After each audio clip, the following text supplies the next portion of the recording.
Hi, good morning everyone. Whoops. Thank you so much for joining us again for another art and nature lesson with artist and naturalist Edward Rooks. Happy Tuesday. We are back again at the Laguna Seca Seasonal Wetland, which is part of the North Coyote Conservation Area, which was recently protected back in November. We call it a seasonal wetland because right now in June, it's not very wet. It's pretty dry right now, but it's still beautiful. We're under a really, really beautiful valley oak. And today we're bringing you, like I said, another virtual drawing and painting lesson. Today Edward is going to be drawing the swallowtail butterfly, and he'll get a little bit more into that. We're going to be going through the wing structure, the colors, the anatomy. I'm really excited to have everyone joining us again. If this is your first time joining a virtual lesson with us or any virtual nature program with us, welcome. I hope you join us for another one. If this is not your first time joining us, welcome back. We've been bringing you these for the past two and a half months. We have more on the way. So leave your comments as we're going through the lesson, and I'll be able to read them to Edward so he can answer any of your art or nature related questions. And with that, we're just going to jump right into the lesson. Thanks. Morning everybody. Happy Tuesday. Let's see what we can do with butterfly wings. I had fun doing a little bit of research into the butterfly wings. Get the mic on me. So we're going to be working with the Western Tiger Swallowtail.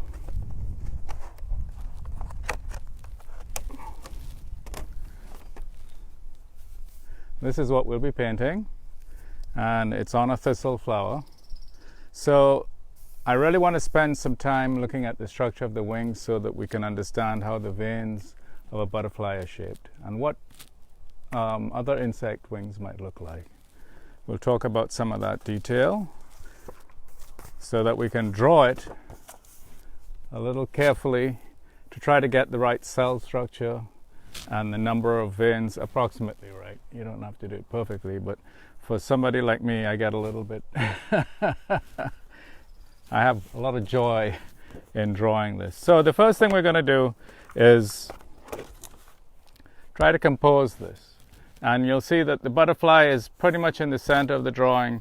A lot of the butterfly is on the left, so we want to make sure we have enough room on the left there, and we're going to divide the page so we have a little bit of a space here. And I'll paint this blue in the background, and then we'll paint the butterfly and the flower on top of that. And Riley has a question. How long is this? So these are about an hour lesson, but of course if you can't stay for the whole thing, the whole program is recorded so that you can watch it afterwards. I'm going to try to draw with blue. Let me know if you can see the drawing. So you can probably zoom in on the page here. So we want to make sure we leave a space over here.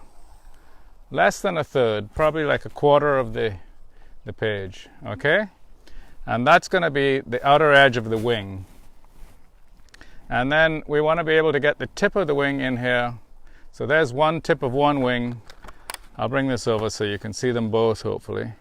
And then the other tip of the other wing is going to be somewhere over here. So let's just say the body and head and and then the flower are going to take up the lower half of the painting, and the wings are going to take up the upper half of the painting. But it's a little less than half, but about half. So somewhere around there is where we're going to have the top of the body where the wings begin. Okay, so our body's going to be down here, and our head's going to be here. Can you see that all right? Let us know if you can see it. I can see it on my screen, but if you're having trouble seeing the light sketch, Edward can try to go a little darker. Yeah. That's what we're doing. And then we're going to have the legs coming off around the body, going a little behind the body there, down here. So I'm just sort of putting in the ends, the tips of the legs to figure out approximately where they're going to go. They're going to go about there. The tongue comes out, down, and into the flower there too. So I'll put the flower in so we can see where the flower is going to go. The flower is going to go here like this. And then below that, we're going to have the rest of the flower. The wings are going to start just behind the head. So this is the head here. The wings are going to start about here, and they're going to come up and go forward like that. And then the other wing is going to start behind that, somewhere about there, and end somewhere in this vicinity. So I'm going to bring it a little lower than this wing. That wing's ending up here. This wing's going to end down a little further. And I'm just going to run a line to there. So I'm just letting myself see where the big shapes are. There are the edges of the wings. Now I want to figure out where the back of the wing is, making sure I have enough room for the tail of that butterfly. Okay, so I want the tail to be up in this vicinity here somewhere. The back of the wing is going to be, about here, above the body, not horizontal, but just above the body, sort of like that. And then the hind wing, a line curving from the hind wing, the mid edge of that wing there, the top edge of that wing, sorry. And then this is the anal end, or the back end of this wing here, and then there's, okay, so I'm just sort of mapping it out roughly, and I can alter it at this point. I can always erase now that I have my watercolor pencils, okay? It's a little too close to the edge, so I'm just going to make that a little smaller perhaps, something like that maybe. And then, how's that? So I can erase some of this. That gives me a little more room for my tail. My body might be a little bit too big, so I'll just adjust that. Okay, so here's my tail coming out. The back of that wing, a second tail coming out just above that. So that's sort of mapping it out. The legs are now going to go back, and down. So back halfway down the body here, and then down, and then out. These are the tarsi here. There's 1, 2, 3 of those. And then here we have the second leg coming in there, and then back down into the flower like that. And now the third leg coming out towards us from the coccyx, which is this little round part of the body here, at the bottom of the body. And then it comes down, out towards us, and then down like that. Okay, and now the tongue, the proboscis, goes out and then down like that. So I have these 3 legs on this side of the body. Now there's 2 legs that I can see on that side of the body, just behind the tongue, coming out and down, and then coming out beyond that a little bit, and down into the flower. The flower is going to just be red lines, and I'll use a red pencil at this point, or a purple pencil maybe, that are radiating from the bottom. And I'm going to paint these in a little while, so it'll be like this. And Janice is wondering if you can slow down. That being said, well, the whole thing is recorded, so if you've got to go again and watch it a second time at a slower pace. But she's right. She's keeping track of me. Thank you, Janice. I will slow down. I do tend to rush. I do tend to feel the clock ticking. We got a lot to get in an hour. Yeah. So I'm going to put one of the eyes in there. All right. So we got it pretty much planned out. I do need a green pencil, which I didn't bring out. But anyhow, I'm going to paint it. So that doesn't matter that much. But now that I have it roughed in, I can start erasing the parts I don't want and the parts that I don't think are quite right. I think those legs will go out too far. But it's sort of rough at this point, and I'm going to be able to have other chances to draw on it. But I just don't want something to be too out of whack. Like right now, the body looks a little bit too large, so I'm going to double check. How many bodies in a wing? 1, 2, and a little. 1, 2, not enough. So this body is too big. So I really need to bring that body down to size a tad. So I'm going to erase everything, which means that the legs are probably a little bit too long too. And then come back in here and correct that. So if I want it to be smaller, I want that body to start here. Oh, that's a woodpecker. Isn't that a woodpecker? I heard the a little earlier. Oh, okay. So there are woodpeckers in the vicinity. And now there's my body. It's a lot smaller. And now double check 1, 2 and a bit. So that's better, okay? And then that means that the legs, which are about as long as a body, are way too long right now, so I need to shorten them up. Bring this leg up here like that, bring it back down and into the flower, and it'll end about here. And I can correct that with the paint. This one here comes down and ends down about there now. Not all the way down here, but up there. So I'll erase the original lines. Okay, and this one here needs to be redrawn. It comes out of the body right there and down with those legs. Tongue comes out and down here. It was way over here before. So now that I've made the body smaller, everything has to shift. Okay, that's better.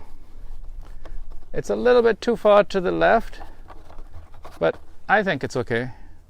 And when I put the blue paint down, it'll have nice space, so I'm not too worried about that. All right, so the details of the veins, that'll be the next thing. So when you look at a butterfly wing, typically what you see are a lot of spokes. These veins are like spokes sticking out, radiating out through the wing like that, carrying fluids into the wing and carrying heat maybe away from the wing. So it's like a big vein. And it's got scales on it that bring the color. And it's a mesh between these veins. So these are the real structure of the wings. And if you think about it, butterflies are like big kites. And how do you flap your wings when you're a kite? So their flight is very fascinating to look at. They have incredible control, but of course they'll be blown around in the winds, so they have to be careful, especially when you have big wings like a swallowtail. All right, so this swallowtail is a tiger swallowtail, and it's actually a female pale swallowtail or pale tiger swallowtail. The common one we have around here is the western, but the western has very thin striped tiger stripes. Okay, and this one has wider tiger stripes, so it's called the pale swallowtail. And the males are very pale, but I actually emboldened the color so you could see it better on my photograph. All right, so with that, what are the basic structures of the veins, and what are the basic structures of the pattern of black on yellow in this butterfly? And I wanted to see some of the features that scientists use, because they have to identify a lot of other flying insects by their wing vein structure, and they've got everything mapped out with names and everything. So this is a cell. It's an opening in the wing veins that's created by having some of the original spokes actually atrophy away and opening up a space between the veins. Okay, and so now you have, here's the map. The red veins in the front of the wings are the radius veins, and they are the really strong ones, the thick ones. And then the cell is created by these blue ones, the media veins, and coming off of all of these cells, every wing has a cell, are 10 spokes. Okay, so you have 3 red ones, so the radius, 3 blue ones coming off of the top, so that's 5 here, 6 here, sorry. And then you have a couple purple ones and a yellow one down here, okay, or 2 yellow ones down here, and so it ends up with about 10 veins coming off of each cell. So it's quite fascinating. These are the anal veins, these are the cubitus veins, and the medial veins, and the radius veins. And so all of these wing parts have names.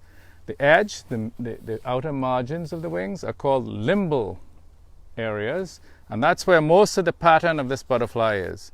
The tiger stripes are in the discal, middle of the wing, and then there's some black down in the base, the basal area of the wing.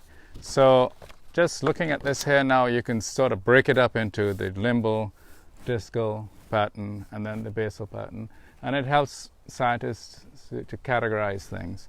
But now you start to see the spokes in a different way, and now we're going to draw them. Okay, so there is in each of these wings a cell, and the cell on the lower wing here comes up in the middle here, somewhere around here like this. Okay, and then in the upper wing, that's the woodpecker, and then the upper wing, it goes up about halfway through the wing like this. And so the red veins that I showed you earlier, which were the radial veins, the radius veins, are going to be in this area here. I'm drawing it in blue and not red, but so they're going to be in this area here. It splits here, and then there's another one here. So those are the radial veins. Top of the cell is about the middle of the wing, right there. Okay, and then 3 veins come off there. Those are the what did I call it?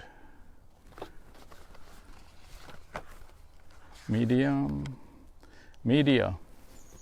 Those 3 there come off the top of the cell, and then coming off of the back of the cell, we're going to have a couple of these cubitus veins.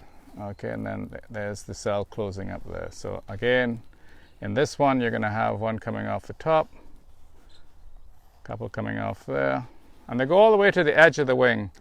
And then this, finally, these cubitus veins, there's the last media vein, is going to go all the way out to the edge of the tip of the tail. Oh, that's the wrong tail, sorry. There. Goes like that. That was the other tail in the back. And now 2 more veins here, and the last of the veins down there. The other wing, you're going to have a cell coming about the same height, so somewhere about here, like that.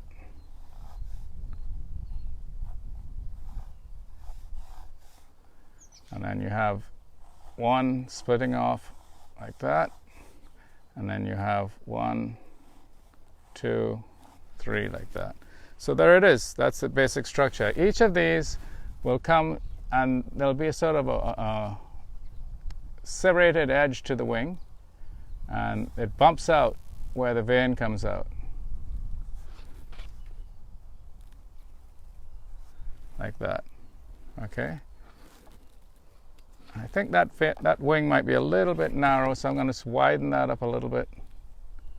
And again, I can just paint over this, so that doesn't matter. And actually, the markings on the edge here are going to be quite distinct, so I'm not too worried about errors right now. There is that bump out. Something like that. Okay, and we're going to get 8 divisions in the abdomen, so about 7 lines. And the tendency for the shaping of the thorax of the pattern is going to be diagonal across the body like this. That's a black mark when we paint it. So I'm just putting a sort of a hint of those in there now. And then the eyeball will be there. And again, there's the tongue. Okay. And that's all I need. Next is going to be putting down some paint. And we're going to rough it in. We're going to put, because it's watercolors, you put the light colors first. I'll put the blue in, put some dark blue on top of that lighter blue, and then I'll put some yellow in where the butterfly wings are. I'll let that dry, and then I'll put some red in there. So blue first, yellow everywhere, red in, blue in, and then I'll come in and do a darker purplish color and then lay down, or bluish color, and then lay down the black on top of that. This is going to be pink, and then the shadow is going to be purplish reddish. This will be a yellow green with a darker green shadow. Okay, let's get started.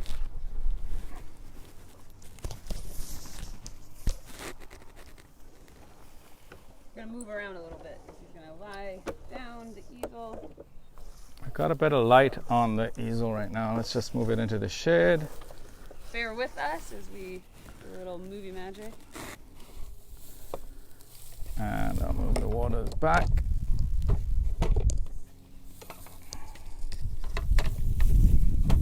Have you got it there, or you want me to move the table? This is perfect, I think. Okay. Spray my paint so they're wet.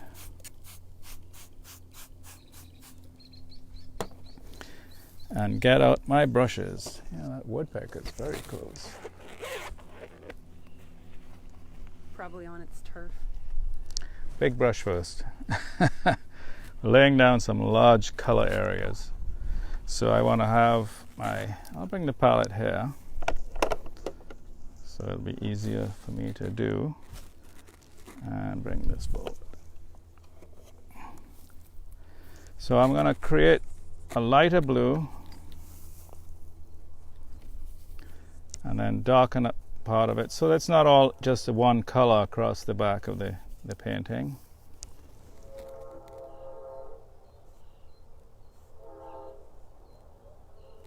Well, obviously it's not too light. Going to the edge of the wings there.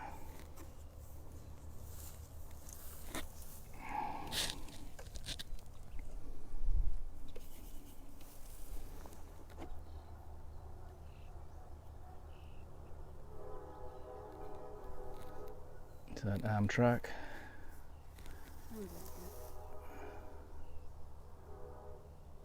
Telling the people in Morgan Hill coming through, take care.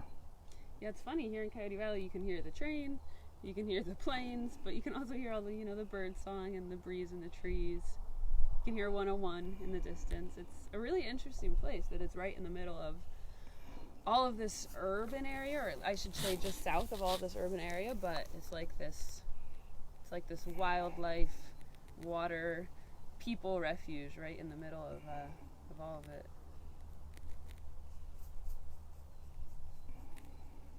Yeah, everyone hears the train. Terry, train. Alan, I hear the train.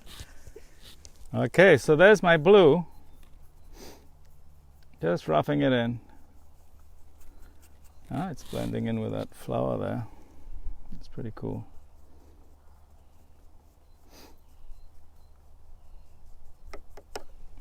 It's got some nice variety in it.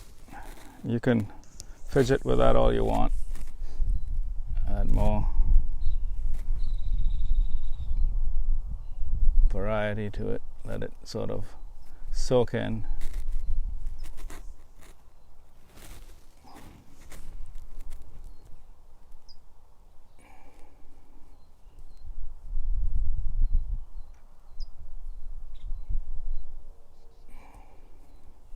I'm using the blue because it'll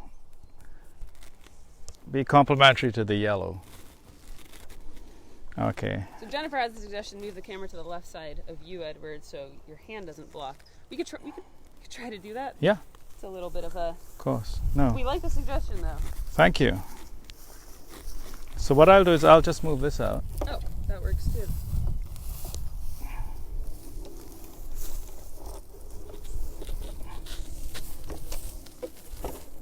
How are you there? Works for me. That's a good shot. Okay, I got this tangled up.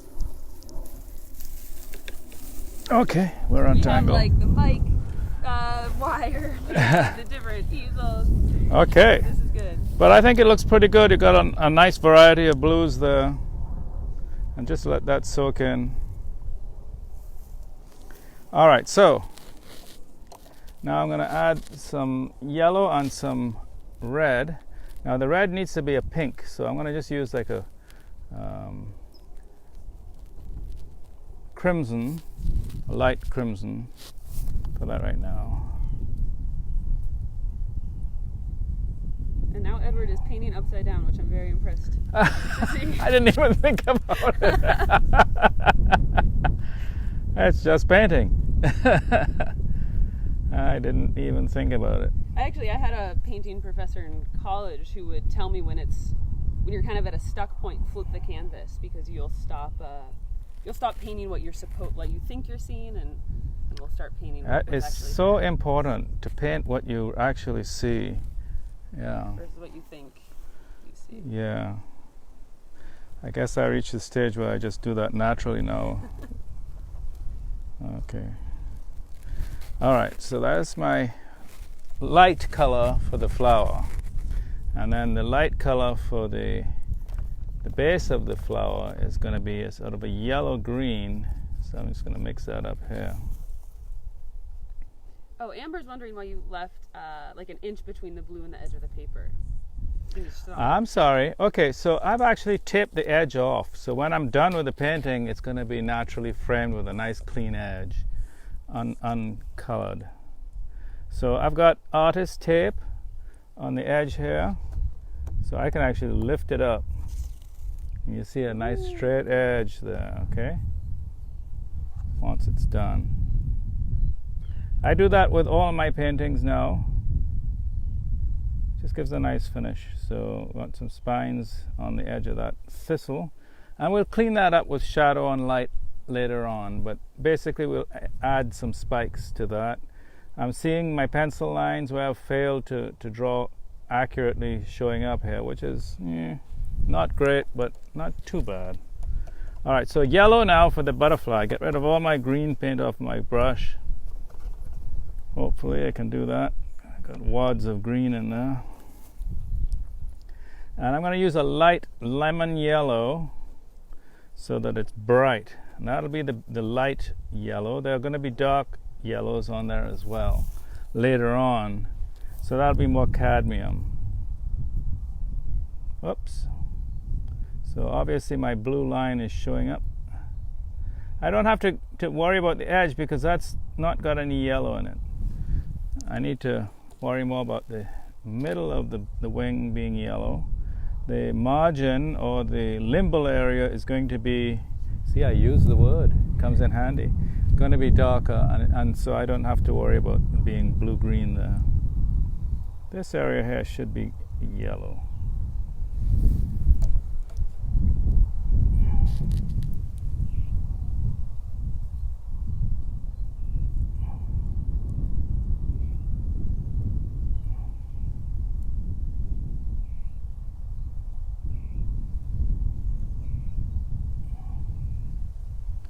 That's the anal area of the wing. That's going to be yellow. And that's going to mostly be red in between the black there. So that doesn't matter too much. Mistake. Boo-boo. That's okay. Okay, so that's roughly it.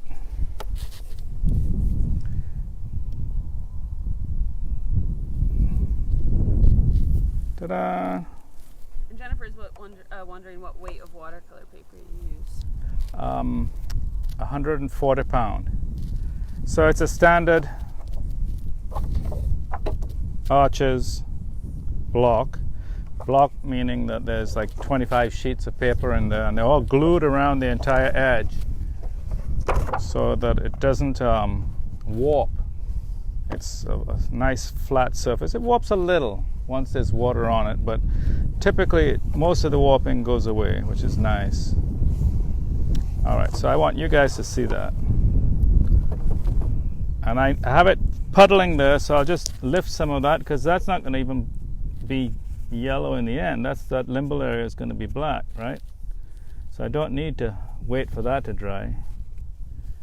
This area here, however, is going to be more of a beautiful cadmium. So I want to go for my cadmium yellow, which is a very different yellow. See how different those two yellows are? Okay, that's the lemon yellow, that's the cadmium yellow. And that's going to be my darker yellow. It's going to be more on the bottom of the wing here like this. And up into the cells, and up into the forewing, there like that. Of that front wing, there's the forewing. There like that. And let it just sort of soak in. It's going to be lighter because it is a pale swallowtail after all. In the back, that looks nice. Okay, and maybe I could add another yellow. Oh, that's dirty. Okay, so that's not going to work. Add a little bit of that cadmium to the hind wing here, just to make it a variety of yellows rather than one yellow. Let that run. There we go. That's nice. Now, the body's in shadow, so I want that to be cadmium too. That's a darker shadow yellow, so I want to have the bottom of the body especially be a pretty cadmium yellow like that. That's much prettier. Okay, some of the edge of this thistle, maybe not cadmium, maybe more of a lemon. There we go, it's catching the light. So I'm just adding the larger areas of color right now. So now you see there's a shadow going down, shadow on the front of this flower.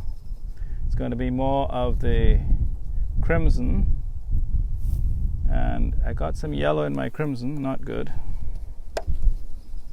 Let's do that again. There we go. And the crimson comes up about halfway, and it's wider in the front here, so there's the shadow of the crimson in the flower.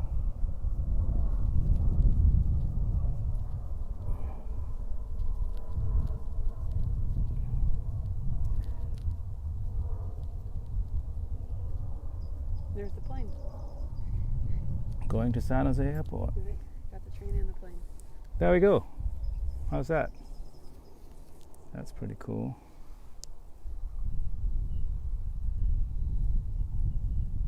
The petals on these, or what do you call them? They're more like rays on these thistles. Yeah, they're rays, aren't they? They're related to the asters. There we go. But they're all bunched up. That's nice. Okay. And then the dark green, I'm just adding some of that red, that crimson to the dark green down here, just to add to the shadow. Not too much. And then it radiates out.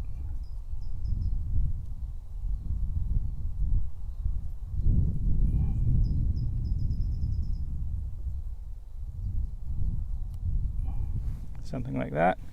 We'll fix it up later, but yeah, it's very thistly. Oh, yeah. Nice and spiky. Don't touch my thistles. Okay, let that dry. I think it's pretty dry. Let's go stand it back up. The breeze is definitely helping. All right, we're going to move around again. Back to the original position.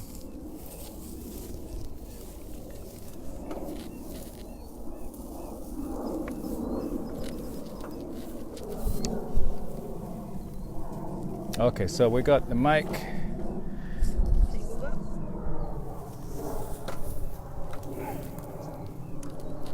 Right there.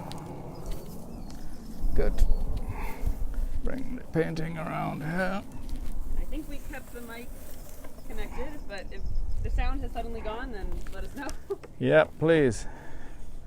All right, move the paints back over here.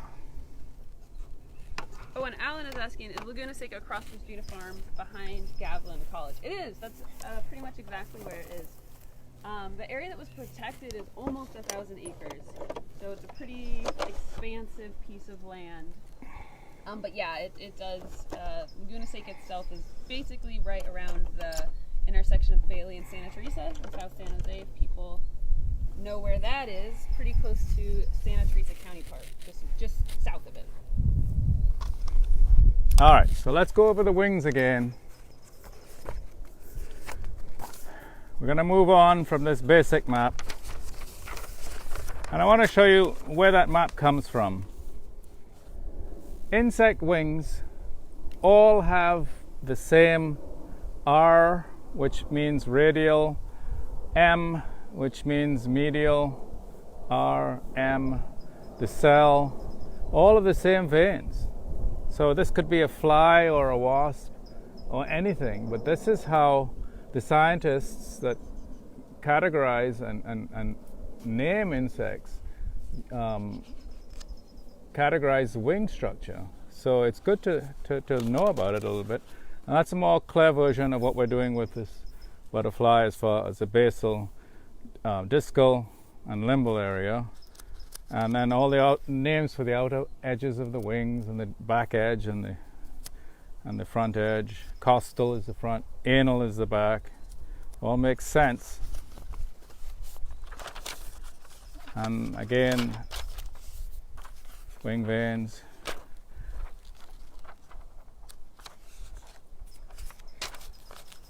Wings of butterflies are again colored by scales, and scales on the butterfly's wings are very tiny with nano structures on them. Some of this color is going to be, like the blues, going to be iridescent color, where the nanostructures break up the light and all you see is the blue coming back at you. Everything else is absorbed.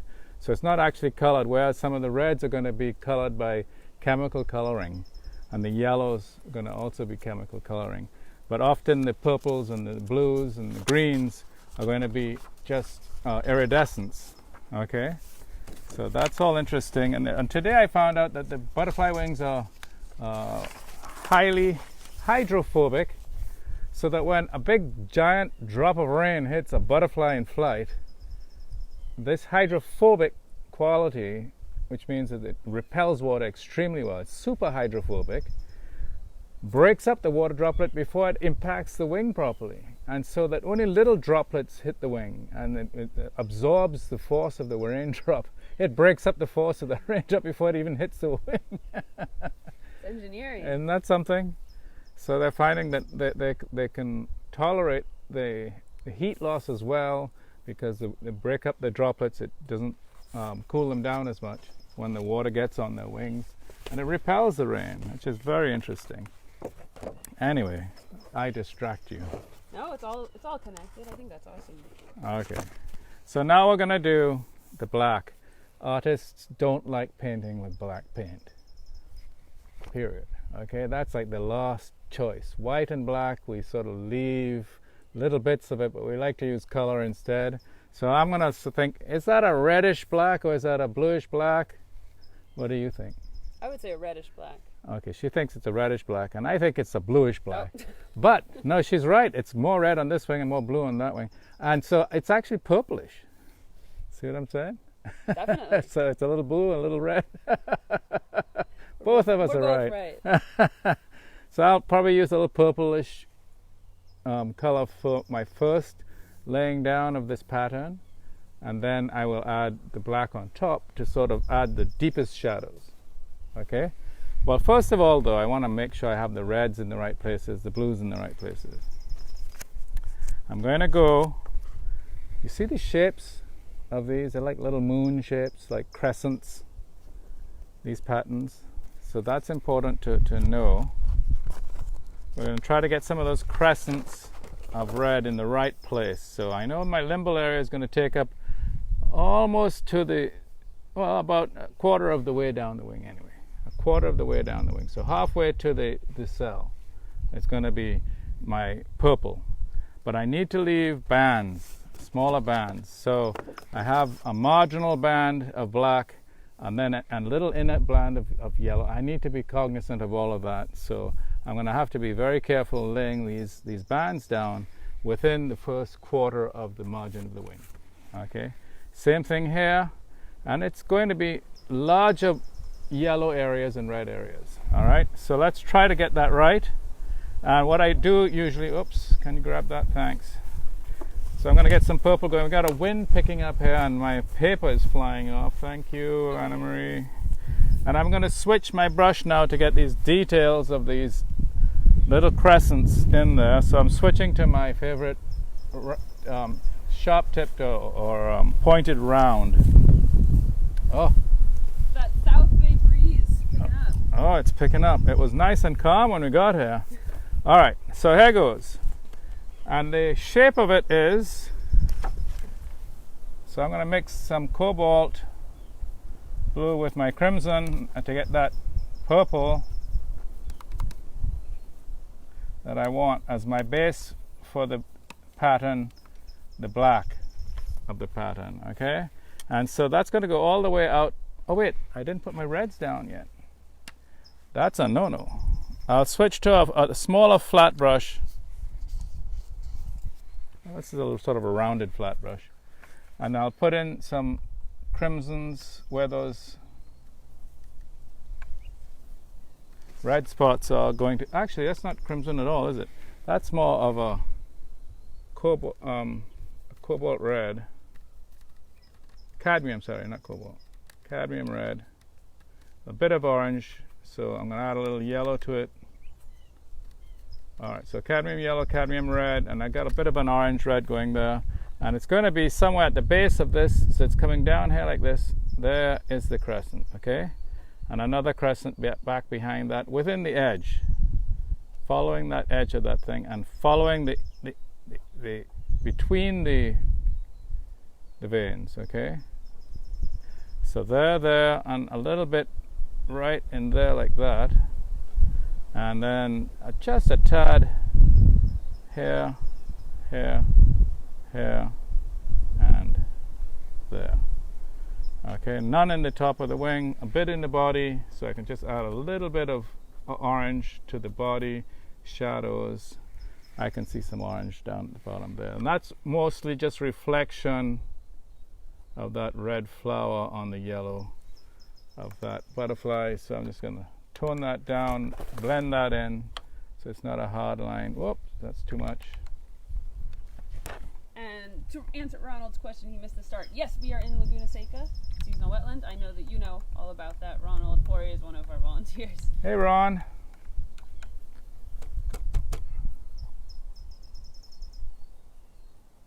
Okay, so got that going there. Now I want to just put in that purple to mark where my black is going to go, and to make my mistakes less obvious before I put them down boldly. There we go. And then leave a little white edge there. Then there's that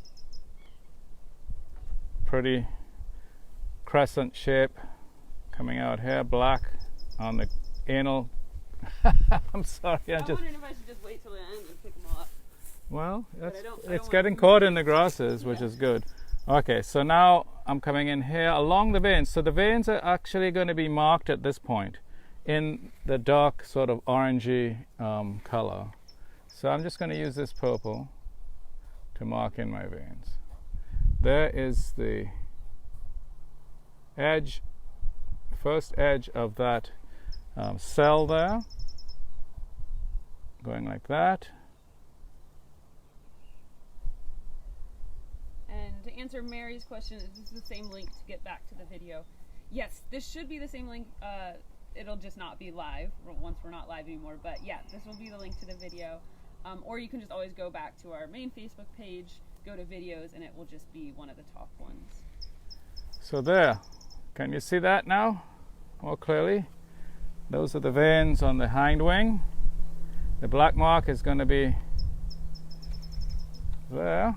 So the purple helps me to lay down the darks and to isolate the yellow pattern and the red pattern. So I can go on the inside of these crescents here now. Oh, this brush is too dry. Cheap brush, breaking up. Getting rid of its paint too quickly. There we go. So those, you can see the pattern coming out now. I'm just painting around that pattern so that we have it in there before I put the black in. Now that's a flycatcher calling above us. It's an ash-throated flycatcher. I don't know if anybody can hear that. Tweet. And there's a black mark going all the way into the basal area of the wing. There, like that. Okay? Trio. Tweet it. I need to get better with my bird songs. Yes. Like 3, and then that's about it. Every year I try to learn one. That's how I started birding. Do you have any like mnemonics? Oh, lots, but I forget them from one year to the next, you know, and then you can pick it back up. Now it's so much easier with these apps. Oh yeah.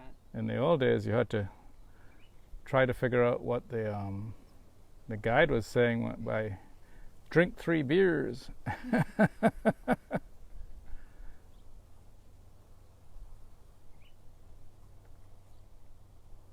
And there we go. So we're putting in these wing veins on the forewing now. They're not quite lining up the way they should.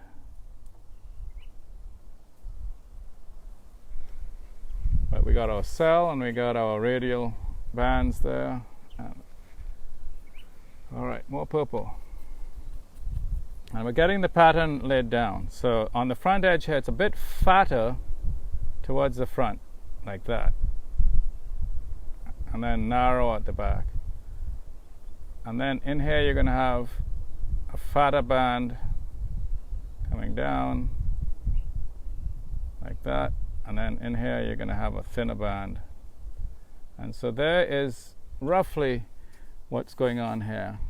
You can do it a little more carefully than I am doing it at the moment, but at the tips it's going to go out, serrated edge like that. I had a little extra space there, so I knew I could just make a rough estimation and then come in and clean it up. Okay, that's too narrow here. Fix that. There we go. Okay, and then in here, I'll do the same thing. Just come back in here and sort of lighten that up and soften up the edge because it's not so hard. And lift that purple, so it's sort of a little bit of purple. It's not pure yellow. Okay, so that's softer. All right, now I'm going to mix a little more purple. How are we doing for time? 15 minutes. Good. If we go a little over, we go a little over. Oh, great. I like that. All right, so we're going to make these a little more of an arc.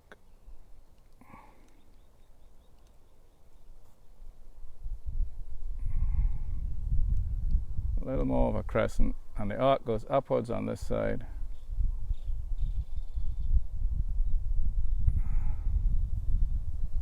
And there's the purple. So that's getting to be more dark, which is nice. That's what we want. And then make these fatter marks. There. That's that limbal margin. And then over here, the marks then come in and go back around like that. That's the inner edge, the corner of that wing. The pattern of red is in further, so we'll just bring that in here like that. And then we'll put some blue right there, leaving some edge for the blue. It's double fat there, little blue there, and then a line here. And there's a bigger gap than I have on my painting between the cell and that mark, that band. But it's not perfect, but it's okay. Few people would know the difference. There we go, that, and then now the blue is going to be here. All right, so there's my margin for the hind wing. In here, we're going to have on the edge of the cell, my cell's too large is what's going on there. So maybe I can erase part of it. Lift this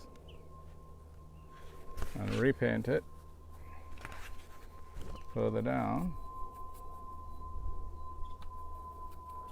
Adding a bit more blue to the darker areas. So this will be painted back in down here somewhere. And then we're going to put the tiger stripes in. We have the basal.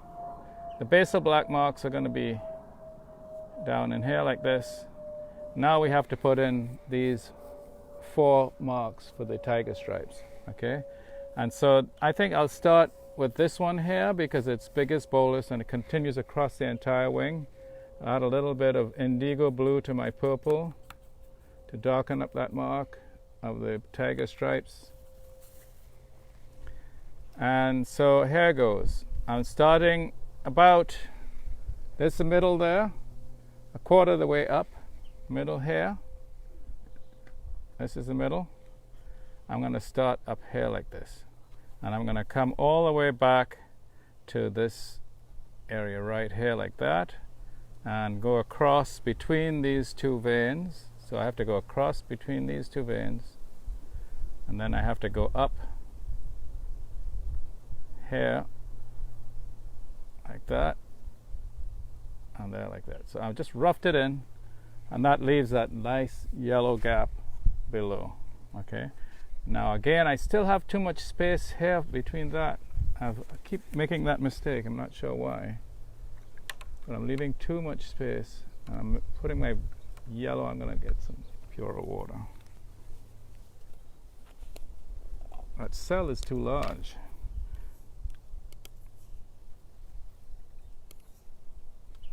Okay, there we go. Make that cell smaller.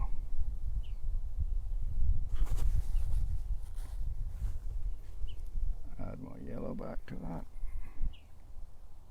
So Edward's doing a pretty cool thing that you can do with watercolors. If it's Lift. you can lift it, right? Yeah, you can add basically more water, and dab like he does it, and lift some of the pigment up. So lifting can work with some colors. You see, I just lifted what I just put on there, but other colors like browns are staining, and you cannot lift it. But anyway, so we got that there. Now I know where my little mark. I'm trying to find where this mark goes, and that's the top of the cell. So the cell actually runs across here like this, across here like this, and it's almost black at this point. I'm already putting it in dark. That's all right though. And you see, I'm using a blue rather than a black. That's going to be my final color probably for that area there. And I'm marking it in really nice and dark. And I can sort of put in the texture of the scales now by just sort of dabbing it, leaving a little rough edge to it. And that suggests that it's rough. It's not just a solid straight line, you know. But that's better. I like that better. Now I know where the wing ends. And this is the edge of the hind wing right there. This is the forward edge, the costal area of the forewing right there. And that blue is going to darken the black marks on the wing quite a bit.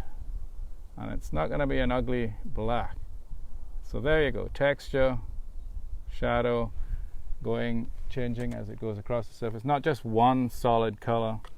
And now I know I have some darks to put in down here still. So there, there, there, and it comes across into there. That vein is quite thickly patterned, something like that. Add some more of that dark color to my black.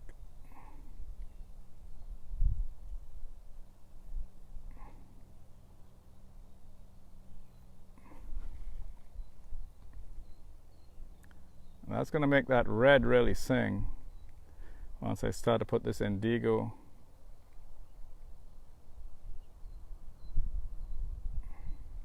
And that tail there, I'm sure that's why they're called swallowtail. Yes. Yeah. The swallowtail is that long, thin swallowtail. Now the markings. Well, you see how it's varied. I like that. It's coming out quite nicely, so I'm not too worried about what's going to happen with this thing. Okay. But you can then spend time cleaning up. I don't have much time to put in all the details today, but you'll have time at home to do that. And then here on the body, we have the black marks on the body, so I'll just put some hint as to where those go. They go down, 3 of them, one across the middle of the back.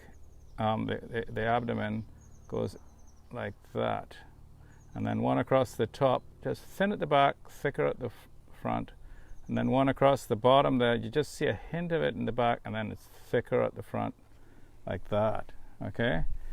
And I'll darken them up in a minute. And then across the back here, from the base of the hind wing, you have a black mark that goes to the eye and sort of hides the eye. The eye is right there like that. The other eye is here. And then this is the tongue.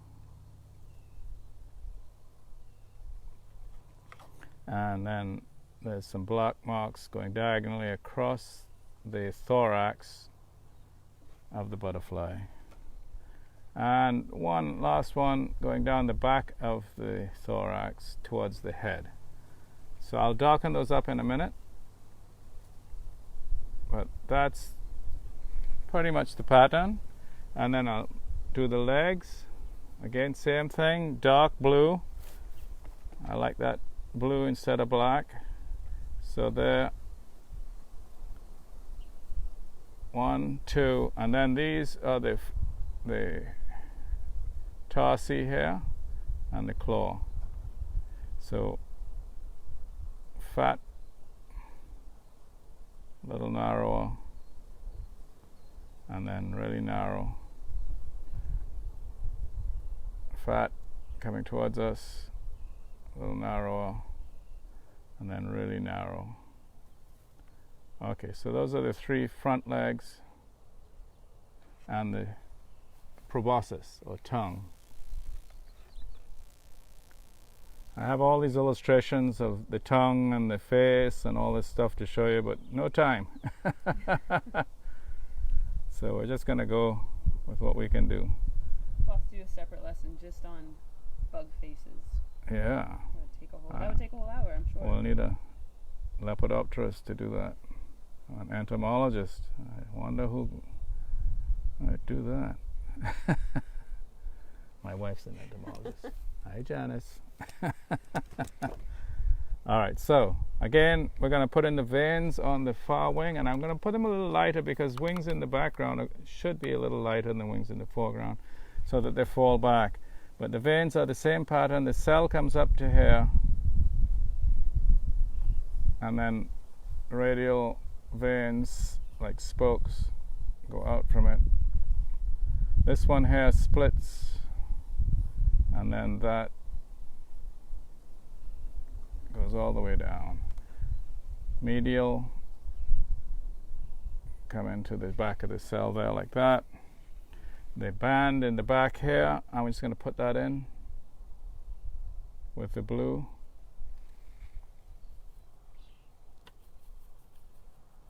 Purple. We'll make it more purple.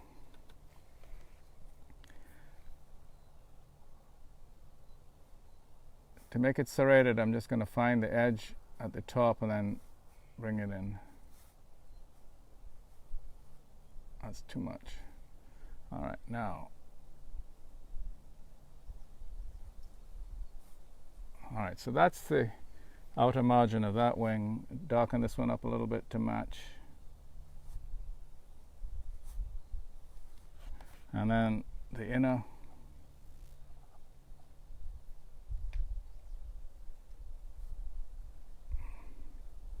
And then that last little one, roughly something like that. Now, I forgot to finish up this wing here.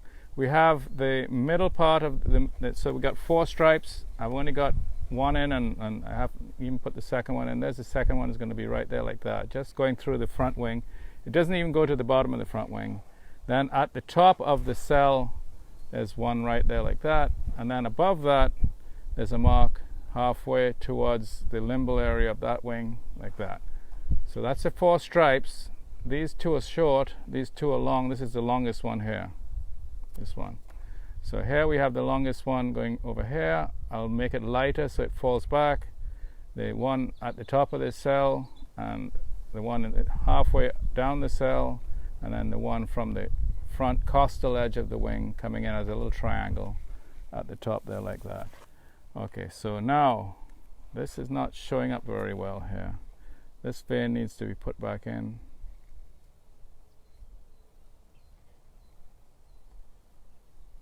Darker, darker.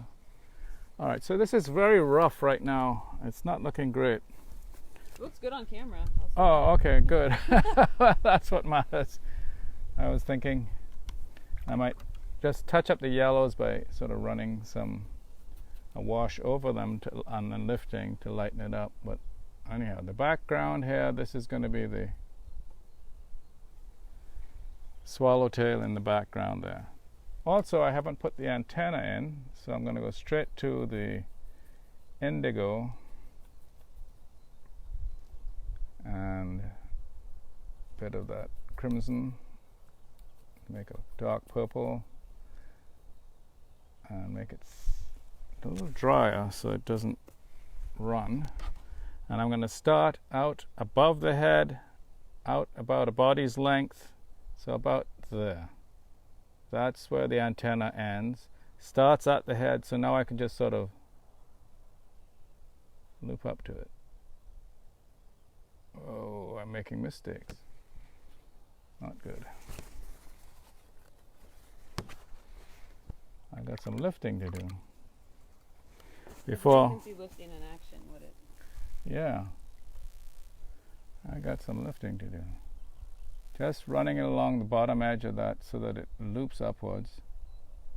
Just sort of pushing, scrubbing, trying to get that purple to lighten up at the bottom. Scrub, scrub, scrub, scrub, scrub. Into the blue a little bit more. Let's see. That didn't do it. There we go. Once it's wet, it comes off more easily. There we go. And that thins it down nicely. Okay. And then once it's dry, I can put the darker color back on it, and that'll hide any boo-boos.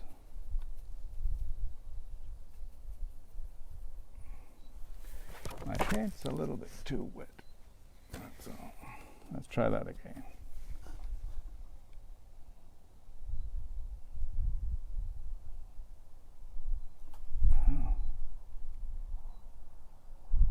I think what it is my hand needs to be stabilized to get that thin line. The angles are all off. There we go. And now I've dried the brush out a bit, and that drying of the brush allows the brush to pick up whatever's wet on the paper.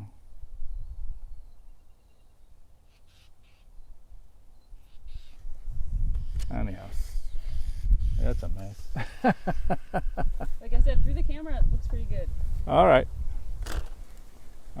that's what counts. Okay, so how are we doing? We're done. A little bit over, yeah. All right, so I'm just going to add the antenna tip back there. Try that one last time. There. Ta-da! But of course I'll spend a lot more time on this at home, but that's going to be the end of it. People are already saying it looks awesome, thanks. A little over, I'll just do my outro. So thank you everyone for tuning in. Thank you. Really great lesson today. Oops, sorry about that. Thanks again. We're going to be here. I'm going to be here back with Edward, I believe, next Tuesday, same time, same place, Facebook Live. We'll be doing frogs. He'll be doing frogs. I'll be watching him do frogs. And then we're going to take one break for Tuesday and then back on the 31st, I believe, to do another lesson with lizards. So if you liked it, please come back. Please share this video, and you can watch it again whenever you want. For those upcoming events, you can always just go back to Facebook Live for the times that I said, or if you want to get emailed with notifications like an hour before and then a few minutes before, that's sometimes good to remember. You can always go to openSpaceAuthority.org/events, and that will have a list of all of our events, not just the art ones. So yeah, I just want to say thanks again. It's a real pleasure to see everyone on the other side engaging with us. So I hope you like these virtual nature events. And if you're going to go out in nature or anywhere in real life, just really want to remember to still stay safe. I always have my mask with me, so hopefully you have a mask with you too. Keep staying safe and healthy, and we'll see you guys next week. Thanks.